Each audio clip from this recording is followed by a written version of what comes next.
नत्वा सरस्वतीं देवीं शुद्धां गुण्यां करोम्यहं पाणिनीयप्रवेशाय लघुसिद्धान्तकौमुदीं। नमस्कार मित्रों, मैं Awadhesh Kumar Mishra career time YouTube channel पर आपका हार्दिक स्वागत करता हूं। मित्रों, संस्कृत विषय को लेकर के जैसा कि आपके मन में होता है, अरे बड़ी कठिन है, कैसे सीखेंगे, बोलने में दिक्कत होती है, ऐसा भाव अगर आपके मन में है तो आज से बिल्कुल निकाल दीजिए, क्योंकि हम यहाँ पर इस प्रकार से आपकी तैयारी कराएंगे ताकि आपको ये पता ही नहीं चलेगा कि हम संस्कृत सीख रहे हैं या घर में बैठ करके कोई भी आम भाषा में अपना व्यवहार या बात कर रहे हैं। तो देखिए, सबसे बड़ी बात ये होती है, आपको हमारा पूरा वीडियो देखना है।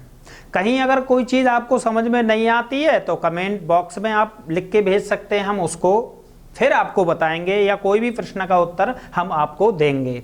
बस मन से आपको सीखना है, क्योंकि कहा गया है अभ्यासात् धार्यते विद्या, है ना। अगर चलो ये संस्कृत की बात है तो रसरी आवत जात है सिल पर पड़त निशान। भाई रस्सी आती है और जो पत्थर होता है, रस्सी कितनी पत्थर की अपेक्षा बहुत कोमल होती है, तो उस रस्सी से भी पत्थर पर निशान पड़ जाता है। तो क्या आपको संस्कृत नहीं आएगी? ये बात ठीक है, विश्व में जितनी भाषाएं हैं वो सारी की सारी भाषाएं हमारी संस्कृत से ही उत्पन्न हुई हैं, मैथ हो कुछ भी हो। तो देखिए, समय समय पर हम इसकी चर्चा बड़े ठीक प्रकार से करते रहेंगे और अधिक समय ना खराब करते हुए हम आपको अपने विशेष टॉपिक की ओर लेकर के चलते हैं। आज का हमारा टॉपिक है माहेश्वर सूत्र। तो माहेश्वर सूत्रों में प्रवेश करने से पहले एक बार हम संस्कृत शब्द पर भी ध्यान दें, क्योंकि संस्कृत में प्रवेश कर रहे हैं। तो देखिए भाइयों, संस्कृत शब्द जो है हमारा वो समपूर्वक, हमारा सम उपसर्ग है, सम उपसर्ग पूर्वक क्री धातु और प्रत्यय जो है इसमें इक्ता प्रत्यय से बना है। संस्कृत पर क्वेश्चंस पूछे गए हैं कि संस्कृत शब्द में कौन सा प्रत्यय है, तो ध्यान रखना इक्त प्रत्यय है। इसमें शेष जो बचता है शब्द वो केवल ता रहता है, बाकी नहीं। ठीक है। अब यहाँ जो सा आपको दिखाई देगा, यहाँ पर आपको सुट का आगम हो जाएगा, सुटागम का सा रह जाएगा, तो संस्कृत शब्द बन जाएगा।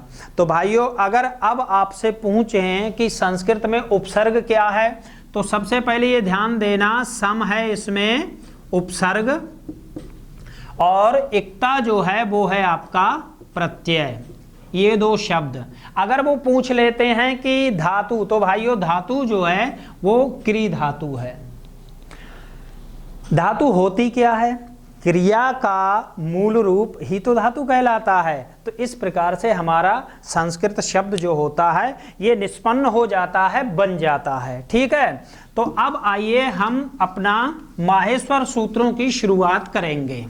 माहेश्वर सूत्र कैसे प्राप्त हुए, किस प्रकार के इनसे प्रश्न पूछे जाते हैं, ये सारी चीजें हम माहेश्वर सूत्रों के माध्यम से सीखेंगे। तो आइए देखते हैं माहेश्वर सूत्र।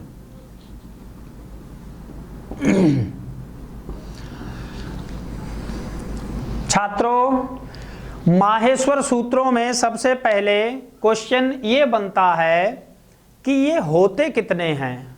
अनेकों बार पूछा गया है, कति माहेश्वराणि संति, है ना, कि माहेश्वर सूत्र क्या होते हैं। तो माहेश्वर सूत्र होते हैं 14, 14, इसीलिए इनको चतुर्दश सूत्राणी भी कहते हैं। इनको क्या कहते हैं? चतुर्दश सूत्राणी इसीलिए कहते हैं क्योंकि ये चतुर मानी 4 और 10 मानी 10, चतुर्दश 14 हो जाते हैं। ठीक है।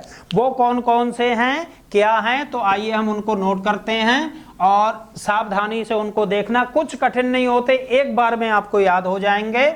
बस हमारा आप पूरा ये वीडियो जो है इसको पूरा देखें अंत तक, तब आपको अच्छे से सारी चीजें समझ में आ जाएंगी।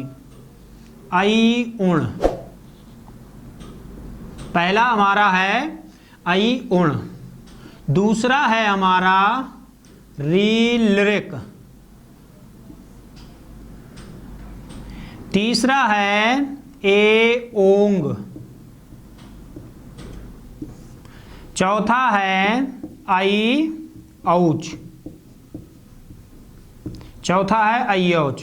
ठीक है, ऐ उण, रीलृक, ए ओंग, ऐ औच, फिर है हमारा पांचवा हयवरट, हयवरट, छठवां है हमारा लण। ठीक है, गिनती 1 2 3 4 5 एंड 6, 6 ये हो गए। अगला हमारा सातवां जो होगा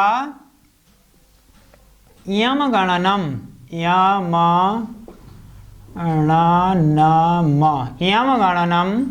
आठवां है झभाय, झभाय। नमा घढ़धश, घढ़धश। फिर 10वां है हमारा जबगड़दश, जबगड़दश। 11वां है ख फ छ ठ थ च ट त ब, खफ छठ थ चट तौ। फिर है हमारा 12वां खफ छठ थ चट तौ क प य। 13वां है हमारा श सर, सर। और 14वां है हमारा हल। तो देखिए माहेश्वर सूत्र हैं ये 14 हैं। अब यहाँ पर एक बात हम इस पर विशेष विचार करेंगे कि ये माहेश्वर सूत्र इनको क्यों कहा गया। माहेश्वर सूत्र की जगह कोई और भी सूत्र कह सकते थे, लेकिन नहीं, क्योंकि ये भगवान शिव के द्वारा उत्पन्न हैं। कारण ये है भगवान शिव के द्वारा उत्पन्न होने से ही ये माहेश्वर, भगवान का नाम महेश है ना, तो उसी के माध्यम से इनको माहेश्वर कहा गया। ठीक है, अब देखिए महर्षि पाणिनि जी ने भगवान शिव को प्रसन्न करने के लिए तप किया, और भगवान शिव जब प्रसन्न हो गए तो उन्होंने अपना डमरू बजाया। उस डमरू के माध्यम से ये ध्वनियाँ जो थी वो निकली। ठीक है, जब उनने अपना तांडव किया, नृतावसाने नटराज राजो ननाद ढक्काम नव पंचवारम।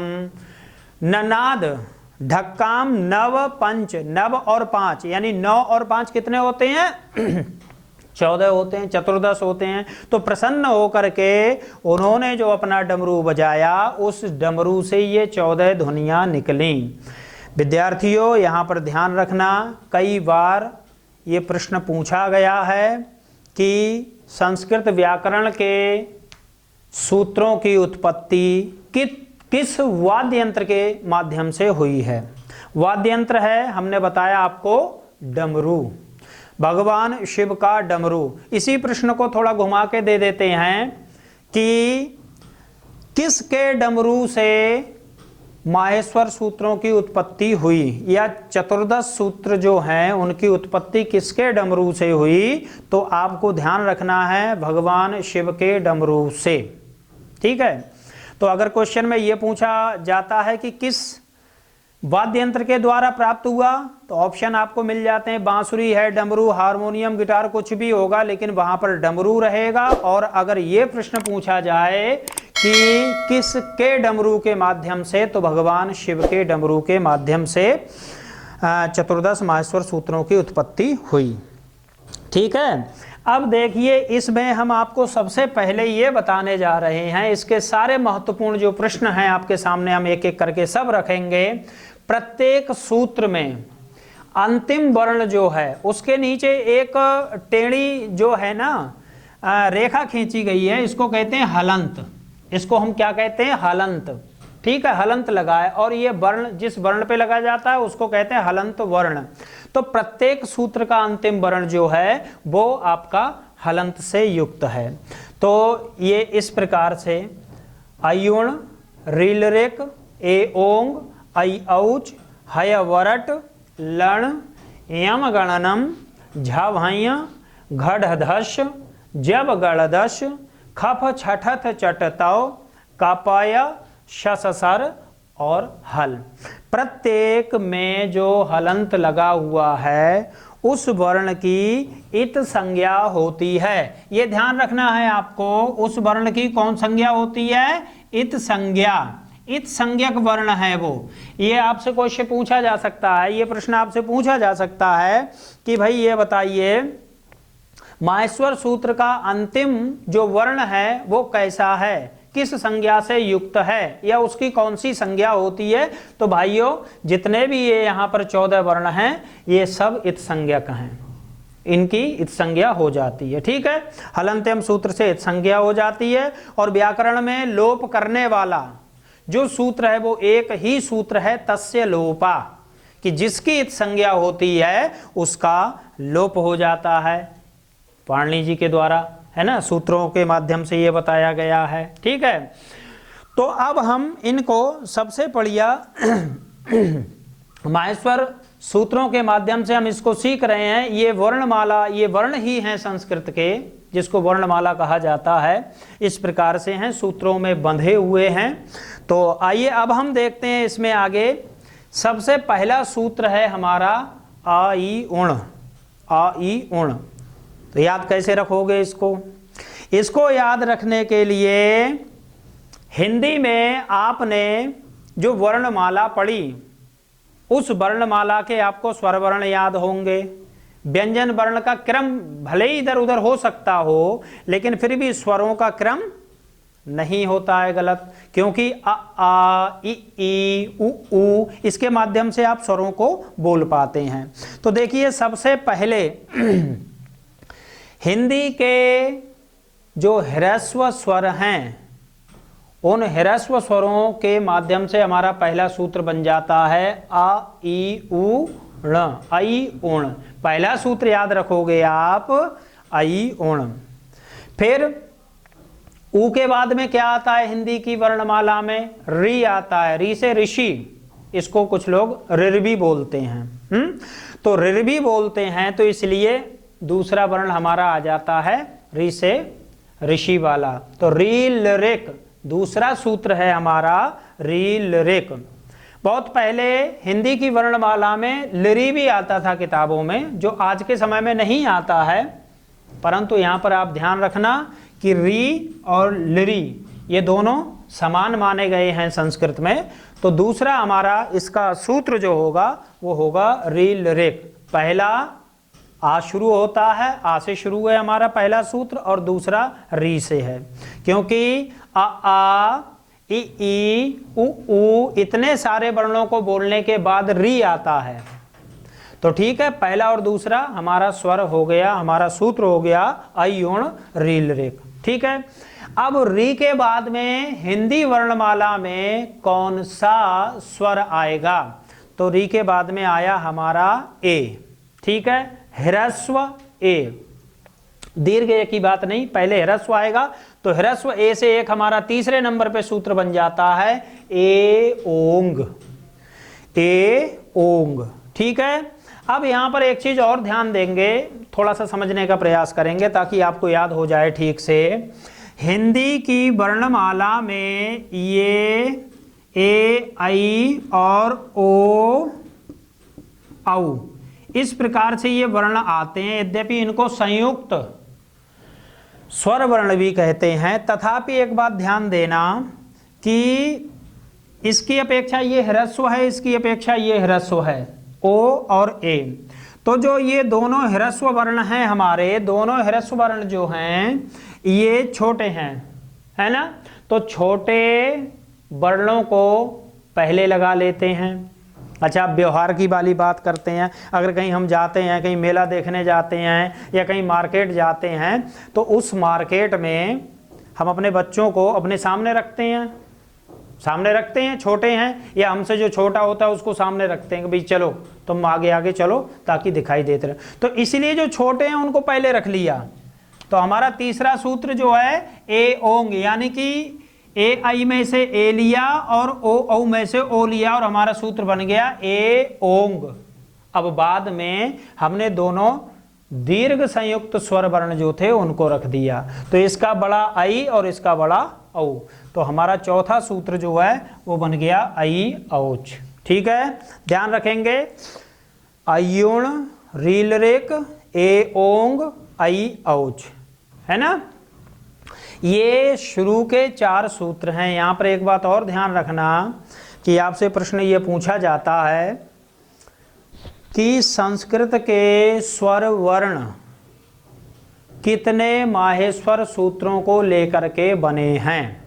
तो भाइयों इसमें आप ध्यान देना, संस्कृत के स्वर वर्ण शुरुआती 4 सूत्रों को लेकर के बने हैं। अयुण रील रेक ए ओंग और आई औच, इन 4 के माध्यम से। यहीं पर एक प्रश्न ये भी पूछा जाता है कि संस्कृत के व्यंजन वर्ण कितने सूत्रों से मिलकर के बने हैं। तो भाइयों 4 से तो स्वर वर्ण बन गए हैं और लास्ट के जो 5 से लेकर के और 14 तक हैं, कुल 10 सूत्रों के माध्यम से इनके व्यंजन वर्णों की उत्पत्ति हुई है। ठीक है, अब देखिए इसी क्रम में हम अगले सूत्र को समझने का प्रयास करते हैं। सूत्र मैं आपको याद करवा रहा हूं, सूत्र नहीं भूलना है आज के बाद, क्योंकि सबसे पहले हमारी हिंदी या संस्कृत में आप देखोगे तो आ आता है, आ से एक सूत्र बनता है अयुण, जिसमें तीनों ही ह्रस्व स्वर हैं। ठीक है, दूसरा इन ऊ के बाद में अगर स्वर वर्ण आता है री, तो हमारा अगला सूत्र है रील रेक, और तीसरा ए ओंग, चौथा है हमारा आई औच। ठीक है, अब हम इसी क्रम में थोड़ा सा आगे बढ़ें तो जब सूत्र में आ जावे 10, ठीक है ध्यान दें, जब सूत्र में आ जावे 10 तो समझ लेना, जब सूत्र में आ जावे 10 तो हमारा 10वां सूत्र है जब गण 10। ठीक है, जब सूत्र में आ जावे 10 तो हमारा 10वां जो सूत्र है जब गण 10। ठीक है, समझ में आ गया आपको। 10वां सूत्र अगर आपसे कोई पूछ लेता है तो आप कैसे पहचानोगे, जब गण 10। ठीक है, लास्ट में 10 और जब शुरू है जब से। अब इसी क्रम में हम थोड़ा सा और आगे बढ़ते हैं। ये क्या है पहचानने की कोशिश करेंगे हम। सबसे पहले हम पहचानने की कोशिश करेंगे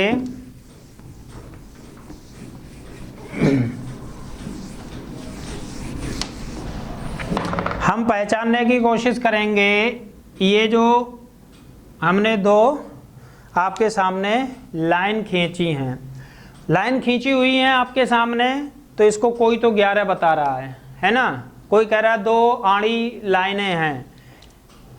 तो भाइयों हम इसको बताते हैं ये आड़ी लाइन नहीं है, ये जो है ये है रेल की पटरी। क्या है, रेल की पटरी आपने देखी होगी, समानांतर बिल्कुल समान सीधी चली जाती हैं बराबर की दूरियों पे। ठीक है, तो वो होती है रेल की पटरी। अब उस रेल की पटरी है ये, और अगर इसको थोड़ा सा छोटा करके लिखेंगे तो 11 लगेगा, यानी कि हम जो बता रहे हैं आप उसको समझने का प्रयास कीजिए। तो ये है रेल की पटरी। अब भाइयों रेल कैसे चलती है ध्यान देना, जब रेल चलने की बात आती है तो रेल खड़ी हुई है, अब धीरे धीरे चलेगी, खप छठ चट खप छठ चट खप छठ चट, तेज हो जाएगी, खप छठ चट खप छठ चट खप छठ चट। तो 11 यानी रेल की पटरी। पटरी कैसी होती है, 11, एकादश। ठीक है, 11। तो ये जो है हमारा रेल की पटरी के माध्यम से हमारा अगला सूत्र आप याद रखोगे, रेल की चाल, खप छठ थ चट खप छठ थ चट। 11वां सूत्र है हमारा खप छठ थ चट तव। यहाँ पर एक बात और ध्यान देना, खप छठत चटतौ माहेश्वर सूत्रों में सबसे बड़ा सूत्र है। अगर पूछा जाए माहेश्वर सूत्रों में सबसे बड़ा सूत्र कौन सा है, तो वो आपका 11वां सूत्र है। रेल की पटरी का कोई भी एक वो नहीं होता है कि भाई कितनी बड़ी है, वो तो जितनी बड़ी है तो मतलब सबसे बड़ा जो है वो आपका खप छठत चटतौ सूत्र है। ये पूछ देते हैं कि बताओ भाई बड़ा सूत्र कौन सा है और कौन से नंबर पे है। ठीक है, अब देखिए इसी क्रम में हम आगे जाते हैं। भाई व्यवहार है, व्यवहार में व्यक्ति एक दूसरे का स्वागत सम्मान भी करता है, सारी बातें हैं। भाई इसी प्रकार से हम एक अपने मित्र के पास गए और मित्र महोदय जी ने हमें चाय पिलाने की बात कही कि भाई चलो भाई चाय पी ली जाए। तो मित्र महोदय जी रहते थे बाहर, फैमिली कहीं और रहती थी, तैयारी कर रहे थे अपनी। तो चाय की जब नौबत आती है तो वो हमें गिलास में ही चाय लेके आते हैं हमारे सामने। और गिलास में चाय देख करके हमने कहा भाई यार तुम तो यार गिलास में चाय पिला रहे हो, गिलास में कोई चाय पीता है क्या? आज के समय में तो सब कप चलते हैं, कपों में चाय पी जाती है। हमने उनको बोल दिया कि बड़ा कंजूसी करते हो, कप नहीं ला के रख सकते हो, 2-4 थे।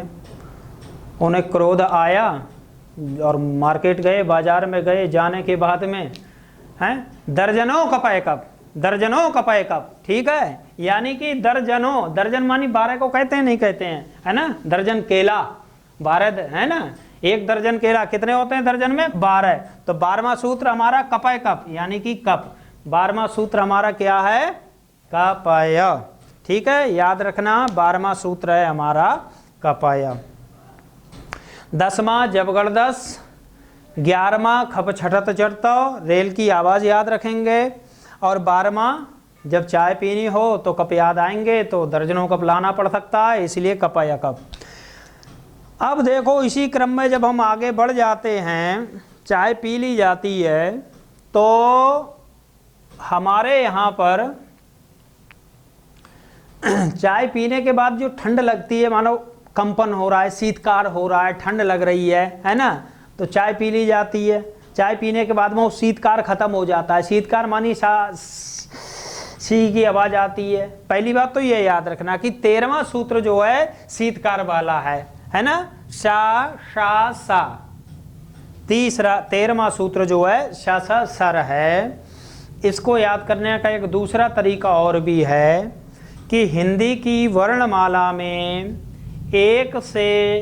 लगभग एक से उच्चारण वाले वे वर्ण 3 ही हैं, यानी कि 13वें सूत्र पे। 3 का मतलब 13वां सूत्र समझना, वो है आपका श स सर।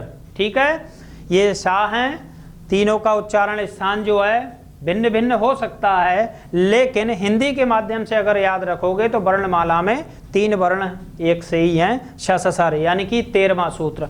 अब आप देख लोगे यहाँ पर जो 13वां सूत्र है, तीनों वर्ण एक से हैं, 13वां सूत्र है। ध्यान रखना, क्योंकि यहाँ तीसरा जो सूत्र है वो ए ओंग स्वरों में है और ये जो है व्यंजन वर्णों में है। ठीक है, तो व्यंजन तीनों वर्ण एक से हैं, वो 13वां सूत्र है।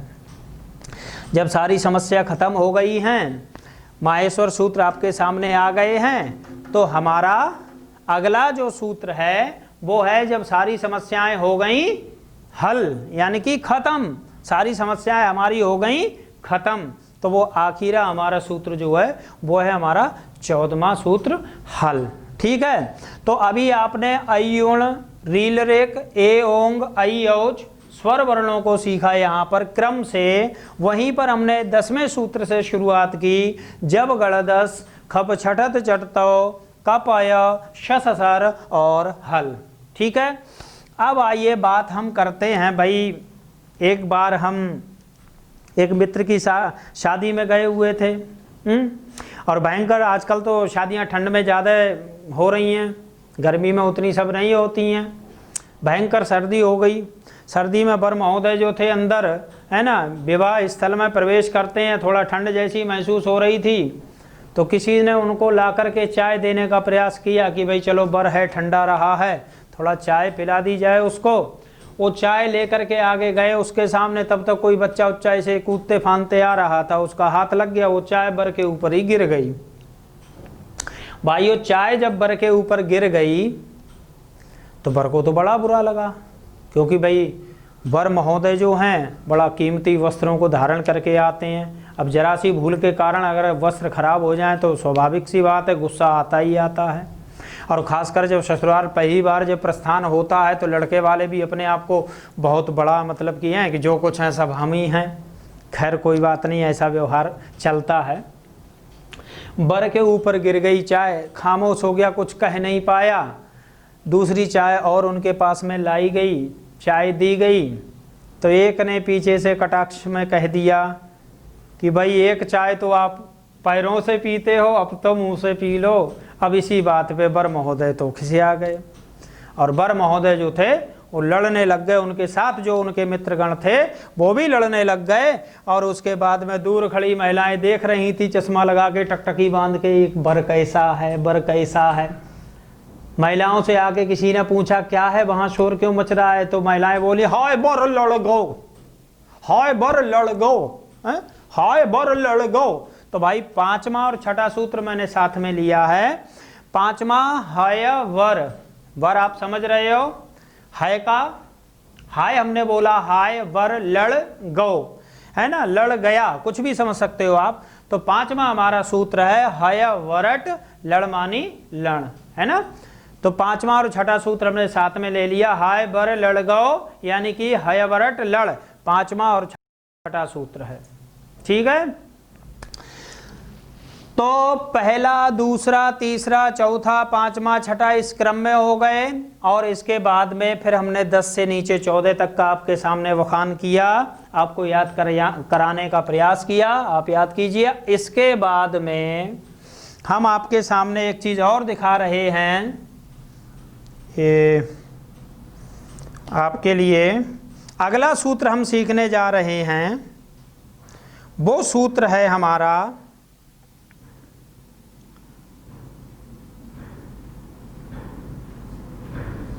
ये देखिए, ये क्या है, ये है भाई नासिका, नाक, नाक है, ठीक है। और अगर हम इस नाक को अगर इस टाइप से बना देंगे तो ये उल्टी नाक, उल्टी नाक है नहीं है, लेकिन ये उल्टी नाक जो है 7 का काम कर रही है। तो 7वां हमारा सूत्र है यामागणनम। क्यों है? क्योंकि नाक और मुख दोनों को मिलाकर के उच्चारण होता है, मुख सहित नासिकयोच्चार्यमाणो, है ना। तो मुख और नासिका के माध्यम से जिन वर्णों का उच्चारण होता है उनकी अनुनासिक संज्ञा हो जाती है। तो 7वां सूत्र, नासिका उल्टी करके देखोगे तो 7 बन जाएगा, और अगर नासिका का चित्र वैसे बनाओगे तो नासिका ही है, और अगर उसको उल्टा करेंगे तो 7, यानी कि 7वां सूत्र नासिका से बोले जाने वाले वर्ण हैं यामागणनम, यामागणनम, ठीक है। 7वां सूत्र हमारा ये है। अब हम एक बात और आपको बताना चाहते हैं, सूत्रों को ध्यान रखेंगे, सूत्रों को नहीं भूलेंगे। इसके बाद में हम आपके सामने एक चीज़ और बताना चाह रहे हैं।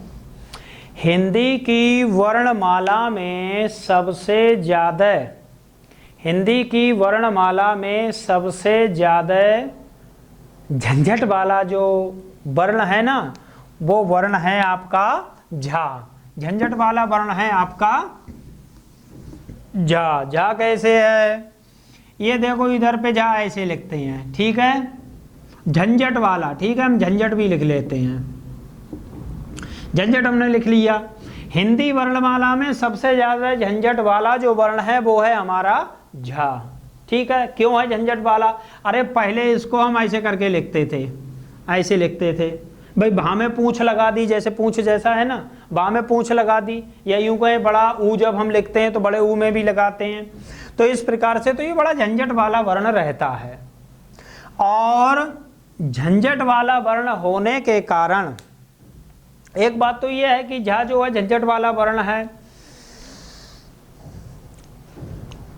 कैदी नंबर 8 बड़ा फेमस होता है जेल में, कैदी नंबर 8 यानी कि उसका कोई 8 नंबर के रूम में रहता होगा या 8 नंबर का कोई भी खतरनाक जो कैदी 8 नंबर की सेल में डाला जाता होगा, कुछ भी रहता होगा, तो झंझट वाला जो है वो 8 नंबर वाला है। यानी कि कैदी जो खतरनाक है, झंझट वाला जो कैदी है वो कहाँ अलग डाल दिया जाता है? 8 नंबर की जेल में। तो भाई साहब 8वां सूत्र आपका क्या है? झ भाइयां। 8वां सूत्र क्या है? याद रखेंगे, झ भाइयां।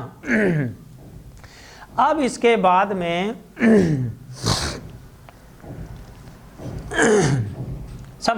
अब हम अगले सूत्र की बात करते हैं। आधुनिक समय में कुछ छात्र जो होते हैं वो मोहल्लों के घर को पसंद कम करते हैं। भीड़ भाड़ होती है, आने जाने में दिक्कत होती है, तो चलो ऐसा करते हैं कि कहीं ऐसी जगह पर घर बनाया जाए कि आने जाने में दिक्कत भी ना हो, साफ़ सुथरा एरिया दिखाई देता रहे, थोड़ा सा है ना, जब मौका लगे तो थोड़ा सा गंगा का किनारा जैसा भी मिल जाए। भी व्यवस्था थी, नदी पास में बह रही थी कहीं पर भी, वो घर बनाए उन्होंने। 8-9 लोग मिल गए थे, घर बनाया। घर बनाने के बाद कुछ ही समय बीता होगा, साल खान बीती होगी।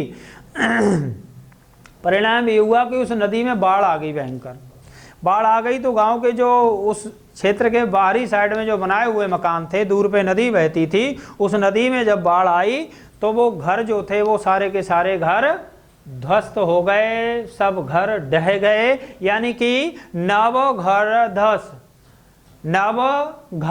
ध्वस्त।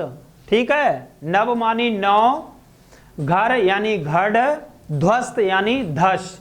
नमा सूत्र है हमारा घड़ धस। ठीक है, नमा सूत्र आप याद रखोगे, घड़ धस याद रखना।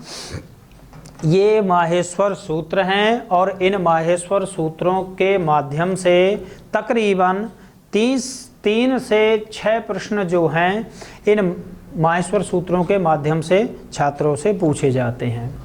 इन्हीं माहेश्वर सूत्रों को हम स्वर और व्यंजनों के माध्यम से, घोष, अघोष, अल्प प्राण, महाप्राण आदि के माध्यम से इनको अलग अलग बांटेंगे, इनका वर्गीकरण भी करेंगे। तो इसी प्रकार से हमारे ये माहेश्वर सूत्र जो आपके सामने रखे गए हैं, इनको आप याद करने का प्रयास करेंगे। एक बार इनका उच्चारण अवश्य देख लें। अयुण, रीलरेक, ए ओंग, ऐ औच, हय वरट, लण, यम गणनम, झाभाया, घड़ धस, जब गड़दस, खप छठथ चटतव, कपय शससर हल। तो ये हमारे 14 सूत्र हैं। क्वेश्चन पूछा जाता है सूत्र कितने हैं? 14 हैं। तो अब यहाँ पर थोड़ा सा आप ये ध्यान रखना, कुछ ऐसे महत्वपूर्ण प्रश्न हैं जो अक्सर पूछे जाते हैं या जिनकी आशाएं बनी रहती हैं, आएंगे, आते हैं। ऐसे कुछ प्रश्नों पर भी हम आपके सामने इन्हीं माहेश्वर सूत्रों को लेकर के थोड़ी सी चर्चा कर रहे हैं। आप उनको नोट अवश्य करें। जैसे माहेश्वर सूत्रों का है ना, इति माहेश्वराणि सूत्राणि, है ना, कि ये जो हैं माहेश्वर सूत्र हैं अण आदि संज्ञाओं की सिद्धि के लिए हैं। ठीक है, और इन माहेश्वर सूत्रों का याद नोट कर लीजिए, इन माहेश्वर सूत्रों का प्रत्येक अंतिम वर्ण जो है वो क्या है? इत संज्ञक है। इसको आप नोट कर लीजिए, प्रत्येक अंतिम वर्ण जो है वो इत संज्ञक है। ठीक है, एषाम अंत्यः इतः। ठीक है, इनका अंतिम वर्ण जो है आपका इत संज्ञक है। अब देखिए यहाँ पर एक सूत्र है लण। ठीक है, इस लण सूत्र के मध्य में जो आ है, ला में जो आ है, वो लण मध्य तो इत संज्ञक, इत संज्ञक है। वो जो आ है वो इत संज्ञक माना गया है। क्वेश्चन आपसे पूछा जाता है कि लण सूत्र के मध्य में जो आ है वो किस लिए है या कौन उसकी संज्ञा हो जाती है? तो भाइयों लण सूत्र के मध्य में जो पठित आ है वो जो है आपका इत संज्ञक है। ठीक है, लण मध्य तु इत संज्ञकः। ठीक है, इस चीज को आप हमेशा ध्यान रखेंगे। अब इन माहेश्वर सूत्रों को किस किस नामों से और भी जाना जाता है? तो इन माहेश्वर सूत्रों को हम अन्य नामों से जानने के लिए आपके सामने मैंने बताया था कि जैसे एक तो माहेश्वर सूत्र है इसका नाम, और दूसरा इसका नाम जो है वो हम कहते हैं चतुर्दश सूत्र। क्या कहेंगे? चतुर्दश सूत्र अथवा सूत्राणी। ठीक है, क्योंकि सूत्राणी इसका दूसरा नाम जो है, माहेश्वर सूत्र का दूसरा नाम है आपका चतुर्दश सूत्राणी। ठीक है, इसको हम कहते हैं प्रत्याहार सूत्र। क्या कहेंगे? प्रत्याहार सूत्र, क्योंकि इसके माध्यम से हमारे प्रत्याहार बनाए जाते हैं। और हम प्रत्याहारों को जब सीखेंगे तो इन सूत्रों की बड़ी उपयोगिता रहेगी। इन सूत्रों के माध्यम से हम प्रत्याहार को सीखेंगे। इन्हीं सूत्रों को भगवान शिव के द्वारा प्राप्त होने के कारण शिव सूत्र भी कहा जाता है। याद रखें, अगर माहेश्वर सूत्र न कह के शिव सूत्र कह दिया जाए आपके सामने तो आप डरना नहीं, भयभीत नहीं होना, वही चीज पूछी जा रही होती है। ठीक है, तो इसका एक नाम शिव सूत्र के माध्यम से भी हम इसको जानते हैं। ठीक है, और इसके बाद में तीन नाम आपके सामने हो गए, माहेश्वर सूत्र हो गए, और वेदों के तुल्य होने के कारण इसको हम वर्ण समामनाय भी कह सकते हैं। वर्ण समामनाय। ठीक है, वर्ण समामनाय जो है वो भी माहेश्वर सूत्र का ही एक नाम है। तो विद्यार्थी लोग इन नामों को ठीक से नोट कर लीजिए, क्योंकि इनसे संबंधित कोई भी नाम आपसे पूछा जाता है तो माहेश्वर सूत्रों की ही बात हो रही होती है। तो देखिए, भगवान महर्षि पाणिनि जी ने एक ग्रंथ लिखा, पूछा गया है कि उस ग्रंथ का नाम क्या है? तो भाइयों उस ग्रंथ का नाम है अष्टाध्यायी। आप इसको नोट कर लीजिए। महर्षि पाणिनि द्वारा लिखा गया ग्रंथ है अष्टाध्यायी। इस ग्रंथ के बारे में हम जानकारी करते हैं। अष्टाध्यायी, थोड़ा सा ध्यान रखना, अष्टाध्यायी। ठीक है, अष्टाध्यायी यानी कि 8 अध्यायों वाली कोई रचना। अष्ट अध्याय यानी 8 चैप्टर हैं। अगर पूछे जाएं अष्टाध्यायी में कितने चैप्टर हैं, कितने अध्याय हैं, तो आप तुरंत कहना अष्ट, क्योंकि इसमें अष्ट शुरू में दिया गया है और यहाँ पर ये दीर्घ संधि करके अष्टाध्यायी शब्द एक बना दिया गया।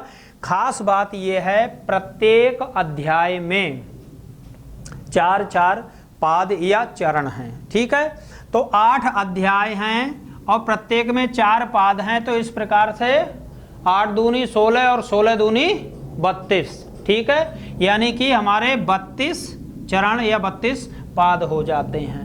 इन्हीं के माध्यम से हमारे सूत्रों की गणना आगे चलती रहती है। ठीक है, तो इस अष्टाध्यायी जो ग्रंथ है, ऐसा भी क्वेश्चन आया था, अष्टाध्यायी ग्रंथ किस पर आधारित है? तो चूंकि व्याकरण पर आधारित है तो अष्टाध्यायी ग्रंथ हमारा व्याकरण शास्त्र पर आधारित है। इस चीज को आप ठीक से याद कर लेना, ध्यान रखना। ठीक है, अब इसी क्रम में हम थोड़ा सा और आपके सामने बात करते हैं कि अष्टाध्यायी ग्रंथ में किस देवता की स्तुति की गई है। अष्टाध्यायी ग्रंथ की बात कर रहे हैं। अष्टाध्यायी ग्रंथ में भगवान शिव की स्तुति की गई है, क्योंकि तप किसका किया था? शिव जी का। ये माहेश्वर सूत्र प्राप्त किससे हुए थे? शिव जी से। तो स्वाभाविक सी बात है, पाणिनि जी ने अष्टाध्यायी में भगवान शिव की ही स्तुति की है। ठीक है, तो ये आप याद रखना, क्योंकि ऐसे क्वेश्चन पूछ लिए जाते हैं कि लघु सिद्धांत कौमुदी में किस देवता की उपासना, किसकी स्तुति की गई है। तो इसलिए ये जो है कि सबसे बड़ी बात यह है, क्षमा करें, तो हमारी बात चल रही थी अष्टाध्यायी में भगवान शिव की स्तुति की गई है अनेकों बार संस्कृत के। चूँकि मैंने आपको पहले भी बताया था, हमारा ये जो वीडियो है वो न केवल CTET, TET, UP TET अपितु संस्कृत की होने वाली कोई भी परीक्षाएं, प्रतियोगी परीक्षाएं होंगी, सभी में बहुत ज़्यादा उपयोगी रहेगा। तो हम सारे विषय को लेते हुए आगे बढ़ेंगे। तो इस प्रकार से इसमें भगवान शिव की स्तुति की गई है, ठीक है। और अष्टाध्यायी ग्रंथ जो है वो सूत्र शैली में लिखा गया है। शैली क्या है उसकी? सूत्र शैली है, क्योंकि इसमें सूत्र हैं, जिसका पहला सूत्र है वृद्धि रादैच और अंतिम सूत्र है आ। इसका अंतिम सूत्र है आ और पहला सूत्र है उसका वृद्धि रादैच, ठीक है। तो इसी प्रकार से हम आपको आगे और बताएंगे। अष्टाध्यायी ग्रंथ में लगभग 4000 सूत्रों का निर्माण भगवान महर्षि पाणिनि जी ने किया है, ठीक है। तो इसी क्रम में हम आपके सामने और कुछ शब्द ऐसे रखना चाह रहे हैं जिसमें लगभग 2000 धातुएं महर्षि पाणिनि जी ने संस्कृत व्याकरण में दी हैं। तो जब धातु का टॉपिक चलेगा तो हम उसमें आपको बताएंगे कि कौन सी धातु सकर्मक है, कौन सी अकर्मक है, उभयपदी क्या है, आत्मनेपदी क्या है। जब हमारा धातु का जो टॉपिक आपके सामने पहुंचेगा तो हम विस्तार से चर्चा करेंगे, ठीक है। और इसके बाद में हम आपको बताते हैं कि पाणिनि, महर्षि पाणिनि के पिता का नाम जो है वो पणिन। याद रखें आप, अगर पूछ देते हैं तो इनका नाम पणिन या पंडिन, इस प्रकार से इनके पिताजी का नाम है। महर्षि पाणिनि जी के पिता का नाम पणिन या पंडिन है, ठीक है। और महर्षि पाणिनि की माता का नाम है दाक्षी। ये आप ध्यान रखेंगे अगर क्वेश्चन आता है, क्योंकि क्वेश्चन पूछ देते हैं लेखक के माता पिता के बारे में परीक्षाओं में। तो माता का नाम है दाक्षी और पिता का नाम है पणिन। पंडिन हो सकता है, पणिन जो भी है, लेकिन वो एक नाम यही है। पंडिन भी कुछ बोलते थे और पणिन भी बोलते थे इनके लिए। और इनका निवास स्थान जो है महर्षि पाणिनि जी का वो है शालातुर। महर्षि पाणिनि जी का निवास स्थान शालातुर है। तो मित्रों, आज हमने आपके सामने माहेश्वर सूत्रों को रखा और इसके आगे जब हम वर्गीकरण वर्णों का करेंगे, उन वर्गीकरण में वर्गों का वर्गीकरण के साथ उच्चारण स्थान, आभ्यंतर प्रयत्न और बाह्य प्रयत्न, ये अगले वीडियो के माध्यम से हम आप तक पहुंचाएंगे। और मुझे आशा है कि आपको वीडियो हमारा अवश्य समझ में आया होगा, अच्छा लगा होगा।